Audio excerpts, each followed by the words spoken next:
Welcome to the Men of Iron podcast, changing a culture one man at a time.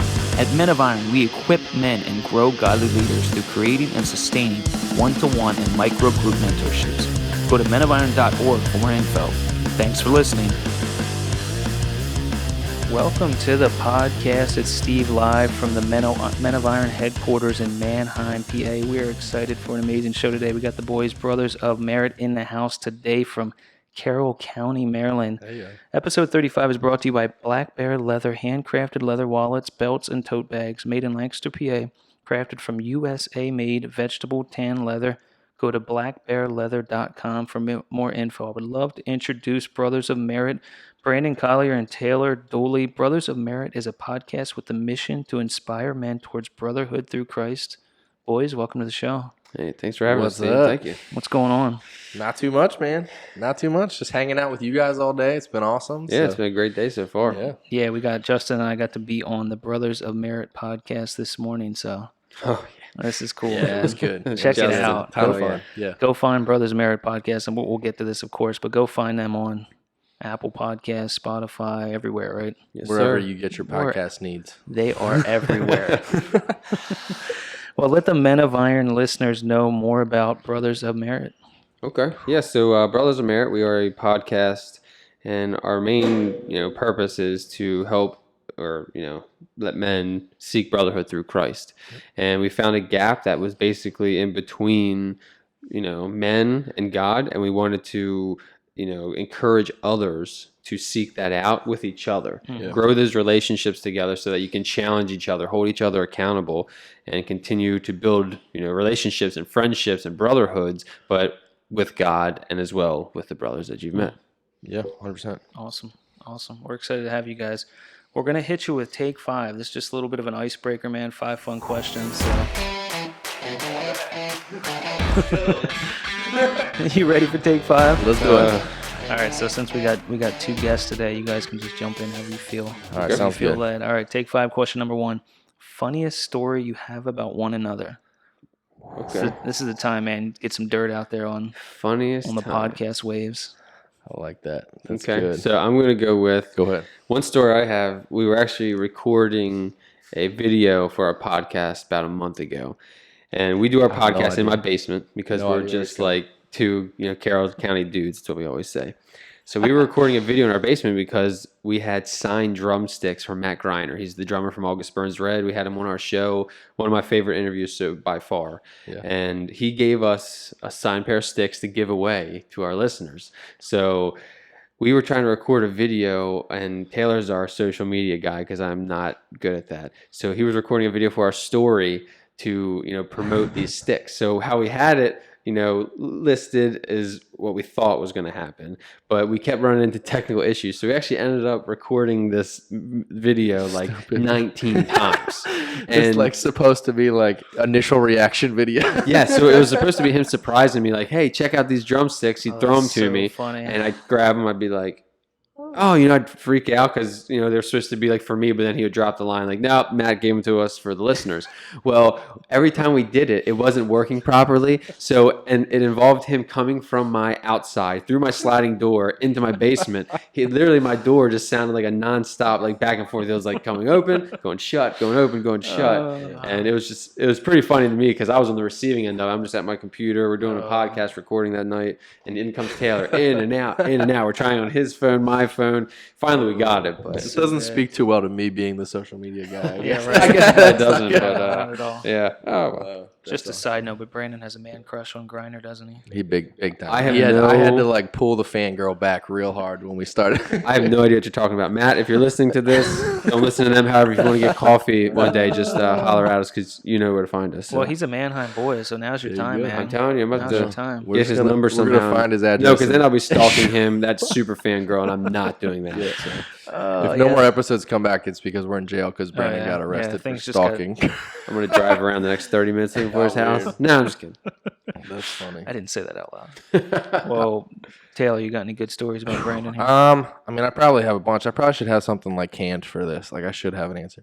I'm going to probably go with, like we were just talking about earlier off the air, like how Brandon hasn't watched sports since like 2004, and so we were 2005. Come on. we were one night we were like all hanging out with our group, and we were just talking about like the current NBA playoffs, like Kawhi and Steph and stuff like that.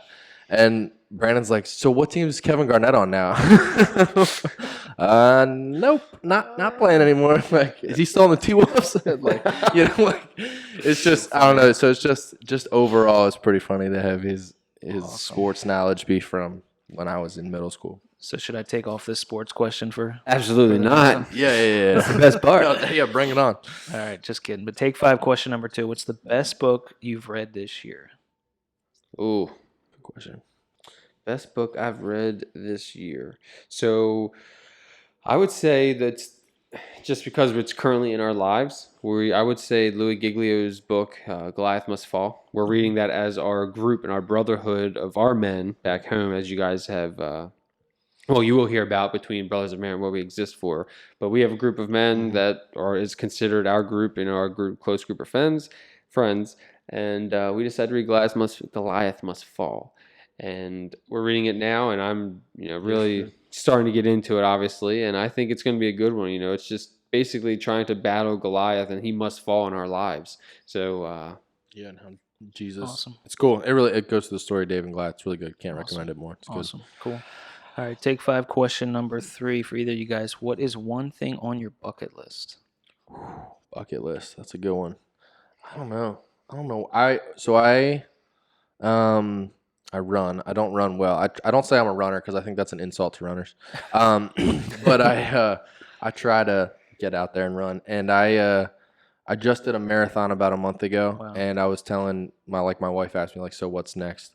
And I was like, I think at some point in my life, no time soon, but I think at some point in my life I want to try to qualify for Boston. Wow. So I think that would be a bucket list. Awesome. My bucket list.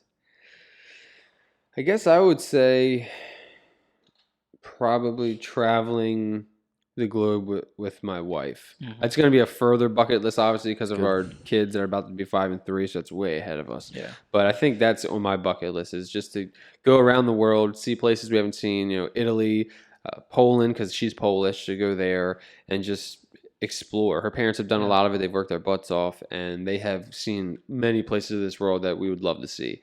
And I can't wait for that. So that's Awesome. That's what I'd like to do. That's a good one. That's awesome. You got to raise your kids first, though, apparently. I know. Golly. Well, they could stay back, right? Kids getting away, yeah. Well, he's almost 5, so that means he can watch his 3-year-old, right? Yeah, exactly. You can hold the fort down. I think that's legal. Yeah. All right, take 5, question number 4. What is one of your favorite childhood memories? Oh man, that's a good one.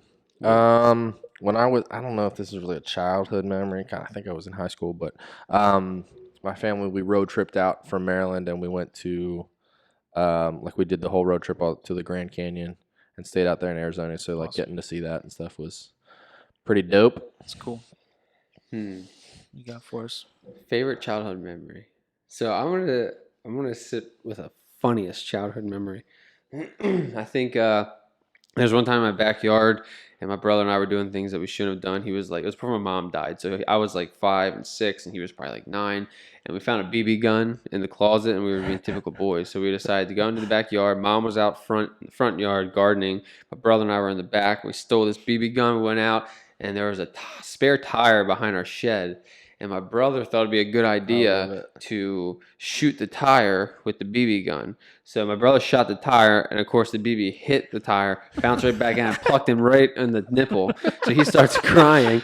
So then I immediately thought, hey, well, that's a great idea. Let me try. So then I went to recock it, and I slipped my finger open trying to do it. Wow. So I started bleeding everywhere, and I cried, ran out front to get my mom. And then she obviously found out. So she came back to me with like a half slight open thumb, and my brother rolling on the floor laughing because just shot himself in the nipple with a BB. So I think that was probably one of my funniest favorite memories. One, because it involved my mother, because she died a year or 2 later, and 2, obviously it involved my brother. So it was good. Good stuff. That's All awesome. right, final question for Take 5. As podcasters, what is your go-to podcast these days? Brothers Merit. Brothers of Merit. Shameless. Quick plug. That's weird. I mean, for me, I mean, this is not just because I'm sitting. Like, I listen to you guys. Appreciate that. Yeah. I listen to you guys. I just started listening to Jeff and Alyssa Bethke's. Yeah. Me and my wife both listen to that, and then we talk about it. And then as far like that's like the good stuff. And then I also listen to Pardon My Take by Barstool Sports. Is another one of my big ones. He loves that one too. Yeah, he does. Talk a lot about Kevin Garnett on there. Yeah, they talk. Warren Moon. Oh man, they did. Warren Moon's a hot topic these days in the sports world. Yeah. We're talking about Jerry Rice. He's on the 49ers Yeah, still. he still plays. Right? Yeah, Isn't that how it went? Yeah, he's pretty good. So, fun fact. I'm going to be completely honest because even Taylor knows this. I am actually not a avid podcast listener. Okay. Every now and then I'll turn them on. I'll scroll through iTunes. I'll pick random ones, but I don't know. I've been a huge music fan. Obviously, I talked about August Burns Red already, but I listen to music nonstop. That's kind of what has made my life go around. And I will listen to him. He'll come out and be like, "Hey, come check these guys out." So I'll listen to the episodes on and off, but I don't like subscribe to any necessarily. I more so just go to him, pick one, and it could be anything from if he sends me something from Barstool Sports, it could be something if I get sent something from Men of Iron. Yep. I listen to what he. Cool. Believe it or not, what Taylor sends me is what I listen to. So he's your supplier for podcasts. He really is because I'm just not an avid. I'm the mule. It's not I'm big. the mule. Not a bad thing. He's the mule. Oh man, well we've kind of been ice breaking all day since you guys have been in town, but now that we got the icebreaker out of the way, I'd love to hear before we kind of dive into more about Brothers in Marriage and Brotherhood, and we just love to kind of hear both of your personal faith stories. Yeah, man. Absolutely, Taylor, you can lead it off. All right, I'll go first. So I kind of like your cookie cutter traditional testimony. Like I grew up in a Christian home. Things were good. Like went to church all the time. I accepted Christ when I was 5, I think. It was more like fire insurance at that point. Like the preacher told a sermon about not going to hell and, I don't want to go there. Scared the hell right out of me. Scared straight. Exactly. So, But yeah, and so then I grew up in the church, like I said, my whole life, and then my like come to Jesus moment it's like weird. It's not like I don't know. It's not like a youth retreat, like run down to the altar or anything like that. But so soccer has always been a huge part of my life, sports, but soccer in particular.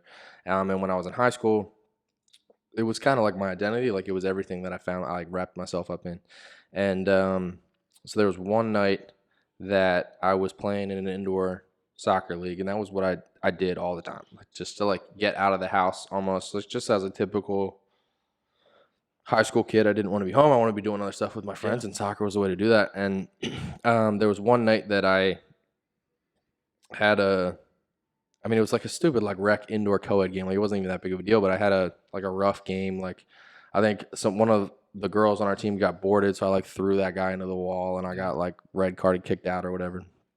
Got in like a fight with one of my best friends, and I was driving home, and I remember it like clear as day. Like it was like God like hit me upside the head with a brick, and I like started sobbing on the side of the road, and it was like, man, what are you doing? Like, what are you playing for? Like, if those are your reactions to things, like, and more importantly, what are you living for? And it was like there. It was like, yeah, like I want to do this thing for real. Like I believe this stuff. I want to let's do this for real. So I actually called my best friend, which is cool because Brotherhood's kind of always been a part of my journey, and so we'll get into that. But yeah, so that was like kind of my like whatever. From that moment, I called my best friend. I was like, let's do this thing for real. Like if we're gonna sign up for the if we're gonna talk this talk, let's walk this walk. Yeah. Let's be serious about it. And so we kind of like in high school, as you we would have Bible studies and stuff like that from then on, and then I went to Bible college, and just my faith continued to grow there. God worked through my life, and that's kind of my testimony and everything like that. Awesome. Yeah. So my testimony, I was baptized Catholic when I was obviously like 8 months, if that, the typical. I went to church on Sundays because of my mother, and she passed away to breast cancer when I was just turned 7. So I stopped going to church there because my father really didn't go.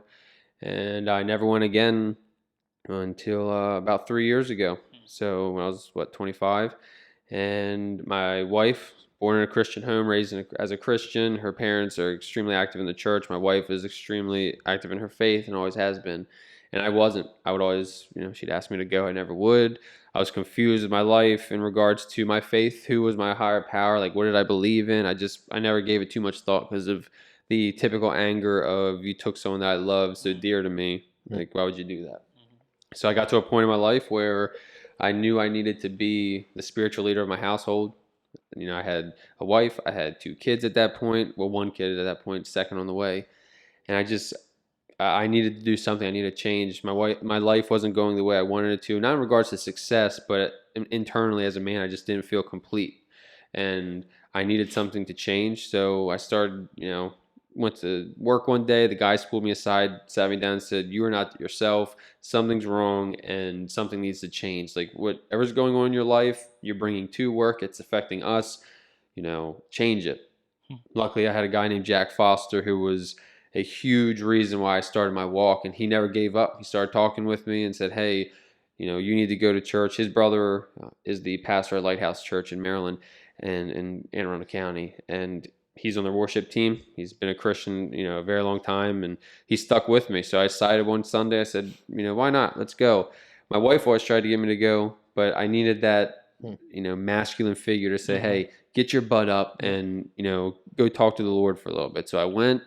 And then, a couple weeks later, it was like, "Hey, join this small group and let's see." So I joined Taylor and Amber's small group, and Taylor has stuck with me since. Taylor then worked his way into my life, and for almost 3 years now, he's been probably one of my best friends and disciples. Awesome. So here I am now, 3 years later on my walk, and I'm forever a changed man. I'm a better father, I'm a better husband, and I'm a better friend. And I have a lot to owe to Jack and Taylor here. So that's awesome. That's really cool. It's cool to see, the difference of both of your stories. One kind of grown up in the church, one not, but they're still just equally as powerful. I mean, God's got a unique story for each of us. It's cool to see kind of that path we go on. Yeah, 100%. To become the person and the man that He created us to be. So absolutely, love it, man. We'd love to hear just more about Brothers of Merit. Kind of the beginnings, what you guys, kind of why the heart behind it, why you started it, and the mission behind it as well. Yeah, definitely. So from the beginnings, we started, it's almost June now, 2019. So we started roughly back in December of 18. So it's been about 6.5 months, or 6 months now. We went to a men's retreat for our church in October to River Valley Ranch in Maryland. It was about 50 men. And we were just for a weekend surrounded by godly men, doing things together, just getting in the Word, doing Bible studies, playing basketball and, ultimate Frisbee till midnight. And after that weekend, I went home to my wife and I just said, I need more of this. Like, I need godly men surrounding my life to get to know intimately in regards to relationships and mentoring and things like that. So my next step was I turned to this guy and our group and I said, "Hey guys, I got an idea." So I put a group together from our small group of all the men, and we just started meeting, every week, every Tuesday night, and then which then turned into every Tuesday night, every other. And we started getting together and just saying the things that needed to be said, but not necessarily wanting to be heard, holding each other accountable, saying the tough things that men need to talk about but don't. They shy away from because it affects their, pride or, their ego and things like that. But we need that. Yeah. So here we are now, Brothers of Merit, and we're trying to encourage men to do that same thing and to seek that through Christ. Have your brotherhood, your relationships be Christ-centered, and that will forever then affect everything else in a positive way. You're being a husband, being a father, being a friend, being a coworker, being a soldier, whatever you are, having Christ being the focal center point of that, it will completely change those avenues in ways you would never thought they could. So I went one night and I just said, "Hey guys, like I see a gap after this weekend, the men's retreat. I saw a gap." I said, "Hey, let's do this thing. Like, you can go and find things to be a better man, to be a better husband and all, but I can never find something to pinpoint. How do I be a better brother? Like, how do I be a better, friend?" So I decided, I went to the group one weekend. I was like, "Hey, I think I'm going to start a podcast." And they were like, typical me, I talk all the time. They're like, well, okay, just good. And then like 2 weeks later, I texted the group and said, "Hey guys, just letting you know I started a podcast." And they were like, "What?" And I was like, "Yeah, it's called Brothers of Merit." So I aired episode 1, which is a background on myself. Because initially I just did it with myself. The second one, and then the third episode, Taylor came on. And since then, Taylor's been with me. Interviewed him once, and he stayed. Stuff. I told you earlier, I just can't figure out how to fire him. He just keeps coming back. But it's too late for that. Yeah. And here we are, getting ready to release episode 22. 6 months later. Awesome. And we feel it's really affecting the men that are listening to it. We have men giving us such positive feedback. So people from our church in person giving us positive feedback. Just we can't, want to thank everyone enough for listening, but we just try to get the best people we can to offer the best advice on brotherhood and to do that, through Christ. Yeah, exactly. And he's kind of downplaying that a little bit. He was like, he came to us like a month later. He was like, "Hey, do you guys know any podcasts? Like, I really want to like." I always say he's one of the most intentional people I've ever met. So he like grabbed onto this idea of like we need to be surrounded by other guys and stuff like that. And he was like, "So do you guys have any podcasts or anything that I can listen to, or to get more info?" We're like, like there's some stuff, like whatever. And actually, since starting it, we found a lot more. But and he was like, "Okay, well, I think I'm gonna start one." Like he's like, "Well, there isn't like there's a gap. I'm gonna go fill that gap." Yeah. And so it's been awesome, and God's really taken off, and done way more than we ever could have thought so far. So we're just along for the ride. Awesome. Yep. Brandon, you talked about that men's retreat and that just that you had men around you, godly men around you, and just that idea of brotherhood and camaraderie, and something that you were like, man, I need this in my life. Why do you think? I mean, not every man out there, especially even Christian men, aren't seeking it out like you did. Why do you think men are afraid to seek that out? So I think men are afraid to seek that brotherhood aspect out, and especially I think in a godly standpoint, because they're afraid to display their weaknesses. And like I said a couple minutes ago about the pride and the ego thing, that's what I think a lot of it comes down to. No man wants to sit there and say, "Hey, I'm bad at this." Yep. We're all men, and for the most part, men are alpha males. That's what we are. So they want to sit there and say in front of a group of men, "Hey, I'm good at doing this. Hey, I'm great at being a father. Like I don't have much wrong with me," because they don't want to share and display their vulnerabilities or their weaknesses. And I think people shy away from that, but in reality, you need to do the complete opposite. And we talked about in our episode that we just interviewed with you guys is the fact that you're stronger when you can display and talk about those weaknesses. That's when your strength really comes out. And that's my view on it. And that's why I think I needed to surround myself with godly men, because that men's retreat was exactly that. We were able to sit down with men that I knew for a fact had a Christ-centered life. In my field, I can't always talk to, in the fire department, I'm a firefighter, and I can't always talk to men about a Christ, my walk. I can't talk to them about how they view God, because it's a tougher community and not all men believe. So when I can, by choice, surround myself with men that are trying to mirror God and to look like Jesus every day, if you can do that, then for a fact that I could sit down, and that's why I did that men's retreat. "Hey guys, I'm really struggling with my temper. Like I can't do it anymore. Like I need to change. I need help." Or, "Hey guys, like if you have an issue with whatever, this is my issue. Help me out." Or, "Hey, hold me accountable for doing this if you see signs, or ask me how I'm doing every week." That's what you need. So I think men shy away from that because they just don't want to accept the fact that, one, they're not right, and two, they're not the best at everything in this world, which is fine. That's why we have brothers like us that sit at this table to say, "Hey, it's okay. You may not be good at that, but that's fine. We can work on it together." So that's where the brothers, of merit, where brotherhood came into play. Yeah, and I think that, sorry, Steve. I think that one of the other things is, I think, like, especially in America, we are like taught as men that we're supposed to do it on our own. You know what I mean? Like we get like praised by pulling ourselves up by our own bootstraps. And like when you're able to like muscle something out and do it on your own, that gets like, lauded as like this great achievement. And so I think it's almost, I'm not going to go as far as to say it's like an epidemic or anything like that, but I think like that just kind of like fosters into like pride and like, well, I don't need help. I don't, and I think that a lot of churches kind of don't necessarily feed into that as much, which is kind of why we wanted to start what we're doing. Yeah. I think it ultimately is a pride thing as men. Like, we always, we often carry that responsibility of being the provider and the caretaker of our families and our wives. And I think, we don't want to come off as weak because we want to be that husband or that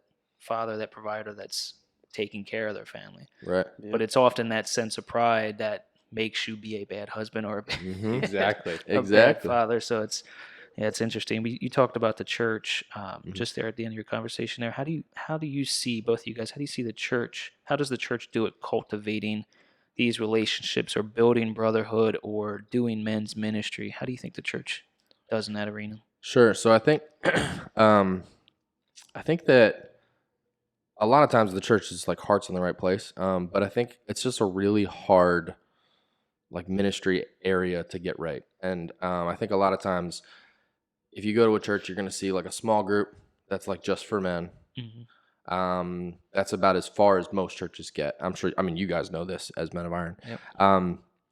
Or like if they're doing a little more, they're doing like a breakfast every like quarter or something like that.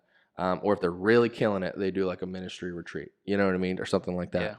Yeah. But there's not like, and again, we talked about it on our episode with you guys. Justin talked about it. Like that intimate relationship that goes beyond those things. Yep.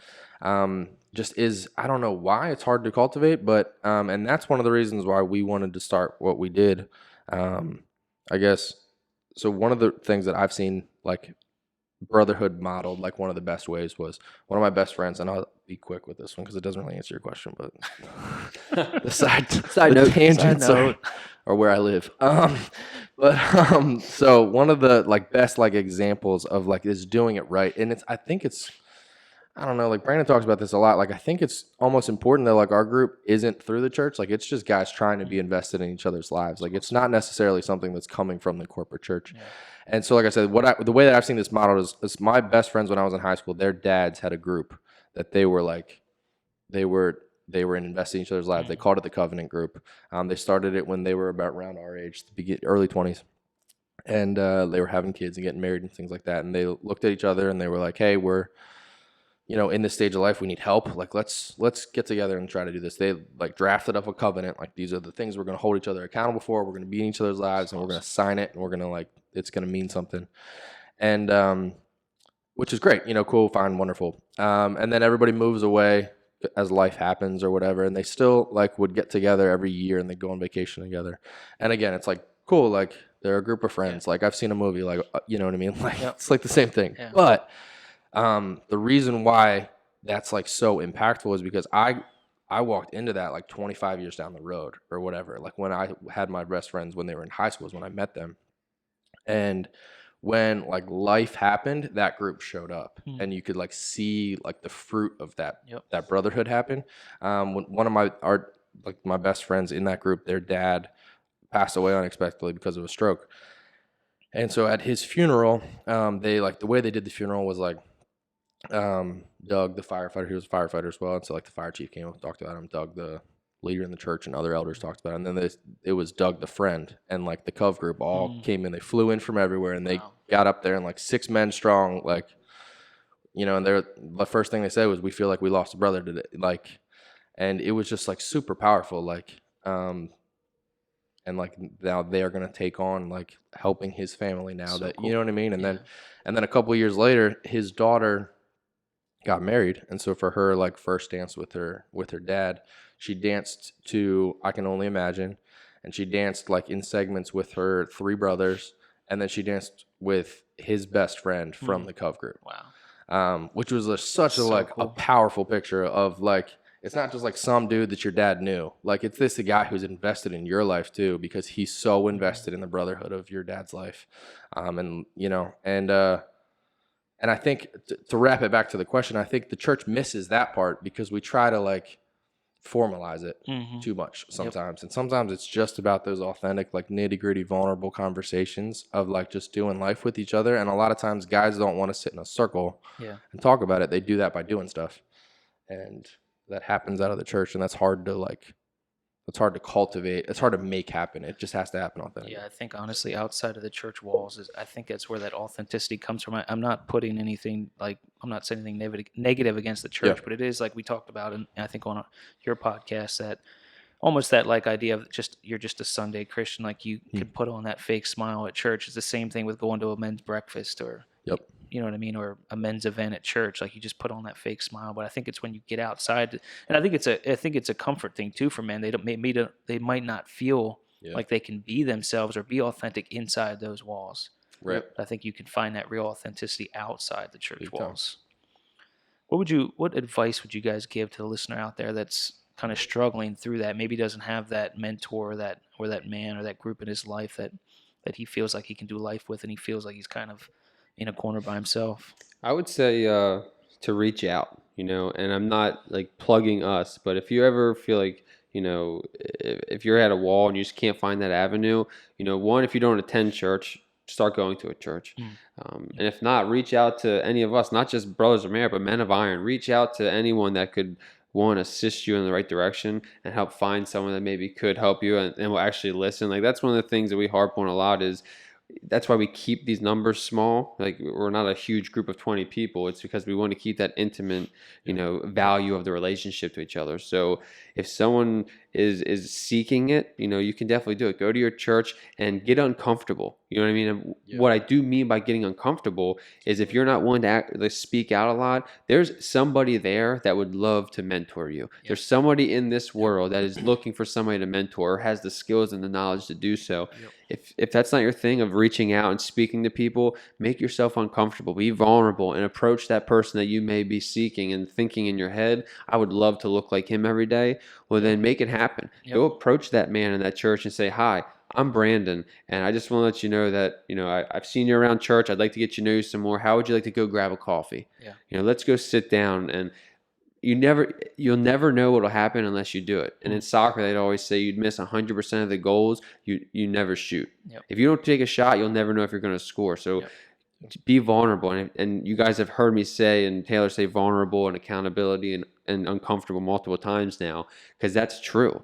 We don't just say it because it means nothing. We say it because you have to do that in order to achieve greatness, in order to achieve the next step. Everyone gets good at something by being uncomfortable and bad first, getting good at it, and then taking that next step to greatness. And what I mean by greatness is not just like being a good soccer player. I mean greatness by being a good man, having a good Christ-centered soul within inside of you, and your output is just looking like Jesus every day. And I think to like piggyback on that advice, I think that it doesn't get easier to get uncomfortable. Like, it's always uncomfortable. You know what I mean? Like, once you've had an awkward conversation and it's an uncomfortable conversation, like that same exact conversation a week later is still uncomfortable.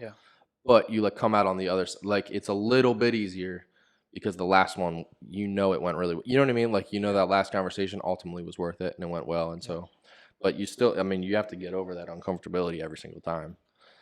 So I would just say, like, I don't know, ball up and just do it. Go do it. So and if you need more, like seriously, if you need more, motivation or just information, like reach out to any of us, and we will gladly talk more in detail about your unique situation. We've had many men, believe it or not, come to us about topics that you wouldn't even believe, like gay marriage. Like people are seeking us out for this advice, and one, it humbles Taylor and I, but two, we're here to help. Like that's the point of this. It doesn't matter if you're in Utah, it doesn't matter if you're in California or if you're in New York State or Maine, wherever you're at, or in Australia. We have Australia listeners. Like if you have questions, reach out. We're not all perfect, but we're all in this fight together, and that is to conquer each day one at a time and to look like Jesus as we do it. That's what it comes down to. I love it.